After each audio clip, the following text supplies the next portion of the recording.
HPC Creatives, where ideas become influence. So last time we dove into using AI for all sorts of creative stuff. Today, we're flipping the script completely. We're moving away from the creator economy and getting into some really practical line of business automation. The goal here is simple. How do we get rid of the boring, repetitive work that just grinds small and medium businesses to a halt? To really get this, just picture a local mobile shop owner. A customer walks in, asks about the iPhone 13. The owner gives the whole spiel. That's fine for one customer. But what happens when 10 more people walk in and ask the exact same question? That owner is literally stuck in a loop, saying the same thing over and over. That repetition, that predictable administrative drain, that's what we're targeting today. And that brings us to the big promise of this whole explainer. We're going to show you how to build something that handles all of that front-end chatter, freeing you up to do the stuff that actually matters. And the best part? This isn't about becoming a programmer. No way. It's about learning to think like an architect for your own business. Okay, but to build something that's actually professional grade, you can't just use one tool for everything. That's not how it works. The examples we're drawing from today use a very specific set of AI tools working together. It's like having a team of specialists, and you really need to understand why each one is on the team. So here's our dream team. First up is Perplexity, who we're calling the researcher. Its job is to make sure everything we build is based on real, current, fact-checked info. Then we've got Claude, our context king. This one is an absolute beast at handling long, complicated instructions. It can juggle a ton of business rules without getting confused, which is perfect for designing the core logic. And finally, there's Gemini. Gemini is the builder and host, the platform where we actually put all the pieces together and launch our final app. Now let's lock in a really critical term you're going to hear a lot, a gem.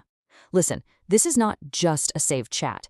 You need to think of it as a permanent, published micro application built for one specific job. Once you've perfected your workflow, you package it up as a gem. It becomes this persistent, dedicated little assistant that you can launch and share with just a simple link. It's basically the automated employee we're learning how to build. All right, let's get into the core method here. It's called the first principle technique, and honestly, it requires a pretty big mental shift. You have to stop thinking like a user who just goes through the motions and start thinking like an architect, someone who designs the fundamental logic of their business from scratch. And here's the most crucial part. Before you even think about touching an AI, you have to become a keen observer. That means you have to sit down and meticulously break a process down into its smallest, most basic steps. You have to get rid of all your assumptions, all your habits, because an AI is only as smart as the instructions you give it. And trust me, this human observation part, that's the hardest piece of the entire puzzle. This is the perfect example, making toast. You can't just tell an AI, hey, make me some toast. You have to spell out every single step. You acquire the bread, you insert it. And here's the key part. You have to set the dial to level 3. If you forget that tiny detail on your instructions, you're going to get either burnt charcoal or just warm bread. This is exactly the level of detail an LLM needs to work properly. So with that foundation in place, let's see how this whole technique actually works in the wild. We're going to walk through 3 completely different case studies, one in healthcare, one in wholesale, and one in local services, to show you just how powerful this can be.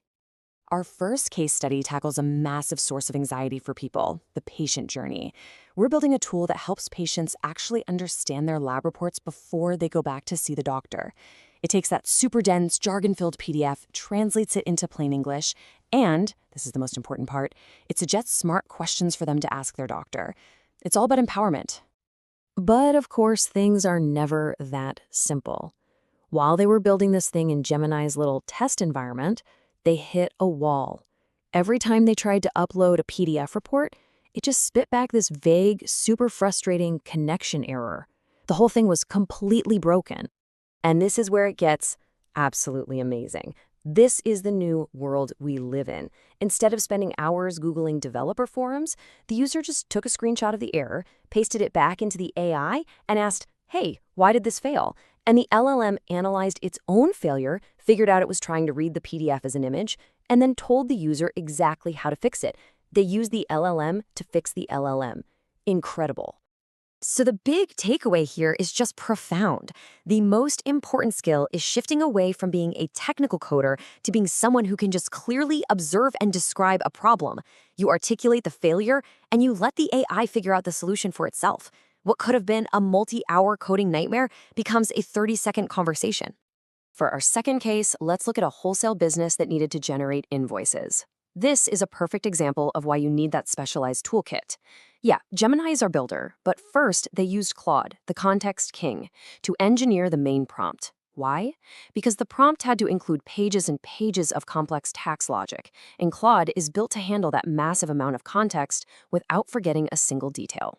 So, after Claude cooked up that complex logic, they just pasted it into Gemini to build the app. The user just has to plug in a few mandatory inputs, seller info, what they sold, who they sold it to, and boom. The tool automatically calculates the subtotal, applies all the correct tax rules, and spits out a grand total. It generates a clean, professional, branded invoice that you can download as an image, ready to send right off to the client. And for our last case, let's bring it right down to a local electrician. You know how it is. The old way is often a verbal quote, maybe a handwritten note on a scrap of paper. It can feel kind of shady, and it often leads to arguments. Well, the new way completely transforms that.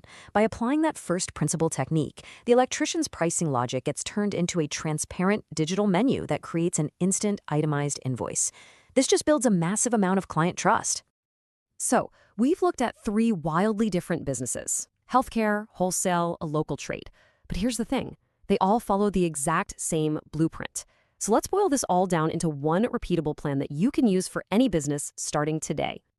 Here it is, your 3-step plan. Step 1, define the workflow. This is that intense first principle observation we keep talking about. Honestly, this should take up most of your time. Step 2, generate the prompt. Take your super detailed workflow, feed it to a context king like Claude, and ask it to translate your business logic into AI instructions. And finally, step 3, test, refine, and build. You use a test environment, a sandbox, like in Gemini, to poke it, break it, and fix it before you lock in the final, working logic into a permanent gem. We've seen this framework completely change the game in healthcare, in commerce, in local services. It proves that pretty much every single business has these little repetitive tasks just begging to be turned into a powerful assistant. And so, the focus now, it shifts to you. And so, we'll leave you with this one final thought. The single most important skill to do any of this has nothing to do with coding. It's about developing the ability to be a relentless, keen observer, to define a workflow with absolute clarity.